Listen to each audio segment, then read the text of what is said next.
Hey guys দেখো YouTube দেখে চুরি করা, তো দেখো মোবাইলে ইউটিউব দেখে দেখে কিভাবে চুরি করে। তো এটা কিন্তু পার্ট বাই পার্ট নিয়ে তোমরা এটা পার্ট কিন্তু কেউ মিস করবে না, আর সবাই চ্যানেলটাকে সাবস্ক্রাইব করে রাখবে এবং ভিডিওতে একটা লাইক দিয়ে রাখবে। তো এটার পার্টগুলো কিন্তু খুবই দুর্দান্ত হতে চলেছে, তো তোমরা কেউ মিস করবে না, সম্পূর্ণ ভিডিওটি দেখবে।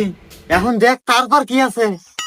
তারপরের কাজ ওস্তাদ 100% খাঁটি হালাল সরিষার তেল লাগবে। তারা এই যে খাঁটি সরিষার তেল নিয়ে আসি। তারপর তারপর তারপর হচ্ছে এটা পরিপূর্ণভাবে সারা শরীরে ভালোভাবে মালিশ করতে হবে। আচ্ছা মালিশ করবানে। তারপর তারপর তারপর হচ্ছে খুবই সতর্কতার সহিত সেই গোয়ালে প্রবেশ করতে হবে। তারপর তারপর তারপর হচ্ছে ওই আরো সতর্কতার সহিত বলতেছে যে গরুর দড়িটা খুলতে হবে। খুললাম। তারপর তারপর